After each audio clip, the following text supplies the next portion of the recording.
Hello friends, welcome to date market. आए वाले बहुत ही अच्छे होंगे। बात लेते हैं निफ्टी और बैंक निफ्टी की। कल के ट्रेडिंग सेशन की, कल के दिन है बैंक निफ्टी की एक्सपायरी क्या मिल रहेगा, कैसे प्ले करना, सबको जानेंगे।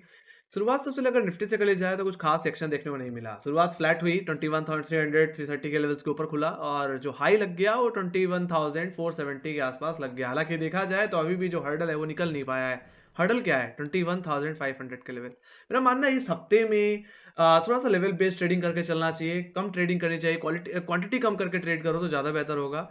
ऑलराइट, मंथली एक्सपायरी में हमेशा ऐसा ही होता है कि आपको थोड़ी sideways situation, uncertainty, range bound situation आपको देखने मिलती है। ऐसे सिचुएशन में अधिकतर स्टॉप लॉस हिट होने और नुकसान होने के चांसेस ज़्यादा रहते हैं, तो थोड़ा अवॉइड करके चलिए। बाकी जनवरी के शुरुआत से मेरा मानना है दो तरफा मूवमेंट मिल सकता है, एक बहुत बड़ी गिरावट और उसके बाद एक अच्छी recovery due to budget. Alright, तो वो सब प्ले करने को हमें मिल सकता है। तो इस हफ्ते में शांत रह करके ट्रेड करनी है, कम क्वांटिटी में ट्रेड करें, या आप चाहो तो स्टॉक ऑप्शंस में ट्रेड कर सकते हैं, या इक्विटी कैश में अगर आप ट्रेड करें तो ज़्यादा बेहतर होगा। वो भी आप देख सकते हैं, स्टॉक स्पेसिफिक वे में ट्रेड कर सकते हैं। ओवरऑल कहने का मतलब यही है। ऑलराइट, सो जो कंसोलिडेशन बैंक यहाँ पे सॉरी निफ्टी में रह सकता है वो 21,500 से लेकर के 21,000 की रेंज में रह सकता है गाइस। ऑलराइट, जिसमें सबसे इंपॉर्टेंट जो एक हर्डल बना हुआ है वो है 21,500, जो कि इमीडिएट बेसिस में एक हर्डल है। और इमीडिएट बेसिस में अगर मैं सपोर्ट की बात कर लूँ तो 21,300 और 21,230, यही आपका सबसे बड़ा सपोर्ट जोन है गाइस। क्योंकि अगर टूट जाता है तो सीधे ये गिरावट आएगी 21,000 की तरफ, जो कि एक वीकली सपोर्ट है गाइस। ऑलराइट, निफ्टी के लिए। बाकी डिटेल में अगर मैं बात कर लूँ तो कल की जो ओपनिंग हो सकती है वो 21,500 रुपए से 21,300 की रेंज में हो सकती है, जिसमें 21,470 21,500 का लेवल आपके लिए इमीडिएट हर्डल की तरह काम करेंगे।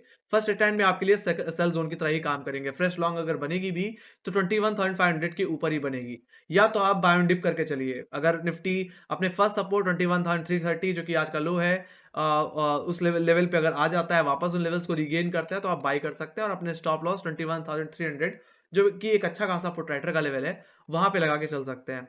बाकी यस, अगर कोई इंटरडे बिक वाली आनी हुई तो 21,300 के नीचे एक बार बेचा जा सकता है। गिरावट 21,230 तरफ जा सकती है, जो कि हमारे फ्राइडे के लोज हैं। बाकी गिरावट इन लेवल से और बढ़ सकती है अगर ये लेवल टूट जाते हैं, जो कि फ्राइडे का लोज है, जो कि एग्जैक्टली 10 डे में है। ये टूटता है तो सीधे जो गिरावट बढ़ेगी वो सीधे आपको लेके जाएगी कि इनके पिछले हफ्ते के लो पे, जो कि था 20,978। टेक्निकली ऑप्शन डेटा के हिसाब से 21,000 का लेवल देखा जाए तो इस लेवल पे इसका 20 डे एक्सपोनेंशियल मूविंग एवरेज भी आता है। ऑलराइट, तो वहां तक का डाउन साइड ओवरऑल एक्सटेंड होता हुआ दिख सकता है। बाकी 21,500 का लेवल अगर सस्टेन हो जाए तो 21,600 के लेवल भी पॉसिबल है उस हिसाब से, मैक्स टू मैक्स। ऑलराइट, जो कि हमारे लिए एक ऑल टाइम हाई है, और वो लेवल भी अचीव हो सकता है 21,500 के सस्टेन होने पे ही। ओके, सो ये बात हुई गाइस निफ्टी के लेवल्स की। Let me go to bank Nifty को देख लेते हैं। बैंक निफ्टी में क्या सिचुएशन है, तो अगर यहाँ पे भी देखें तो कुछ खास बदलाव देखने को नहीं मिल रहा है। रेंज अभी भी 48,000 से लेकर के 47,500 है, और ये कल के ट्रेडिंग सेशन में भी काम आ सकती है। मेरा मानना है इसी रेंज में एक्सपायरी हो सकती है। ऑलराइट, जिसमें से अपर लेवल्स को डिस्कस कर लूँ तो 47,800 47,836 जो कि आज का हाई है, वो आपके लिए फर्स्ट हर्डल रहेगा। बाकी अगर लेवल होल्ड हो जाता है तो ये तेजी 48,000 तक इंट्राडे में आती हुई दिख सकती है। तो इंट्राडे बेसिस में आप 48,000 तक का मूवमेंट प्ले कर सकते हैं अगर आज के हाई के ऊपर सस्टेन कर जाए। बाकी ज़्यादा से ज़्यादा जो सेकेंडरी टारगेट मैं एक्सपेक्ट कर रहा हूँ वो है 48,200, जो कि पिछले हफ्ते का हाई है, और ये हमारे लिए वीकली रेजिस्टेंस की तरह भी काम कर रहा है।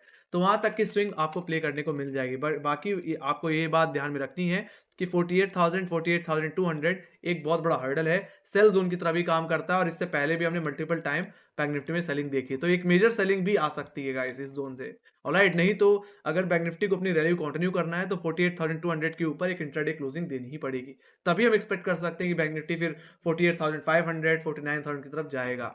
ऑलराइट, हालांकि एक्सपेक्टेशन बहुत कम है कि कोई बड़ी रैली लगेगी अब यहाँ से। ऑलराइट, क्रिसमस है, क्रिसमस और ये क्रिसमस वीक है, तो छुट्टी पे ही रहते हैं सारे के सारे एफआईज, तो कोई ज़्यादा बड़ा पैसा आता हुआ नहीं दिखता है। और कोई बड़ा रिएक्शन अगर देखने को मिलना है तो मेरा मानना है जनवरी की शुरुआत, जनवरी के मिड में ही देखने को ओवरऑल मिलेगा। वहीं पे लोअर लेवल्स पे अगर देख लें बैंक निफ्टी में तो 47,500 जो कि आज का एक एवरेज लो है, जो कि ऑप्शन डेटा के हिसाब से एक अच्छी प्रोट्रैक्टिंग होल्ड कर रहा है, यही आपका फर्स्ट सपोर्ट रहने वाला है। तो 47,500 47,400 का जोन आपके लिए बाय एंड डिप वाली सिचुएशन रहेगी, वहां से आप बाय एंड डिप करके चल सकते हैं। बाकी इंट्राडे से बिक वाली तभी बढ़ेगी जब कहीं ना कहीं 47,340 का लेवल टूट जाए। एग्जैक्टली 10 डे में होल्ड कर रहा था। एग्जैक्टली ये हमारा 21 दिसंबर का एक मिड लेवल भी था।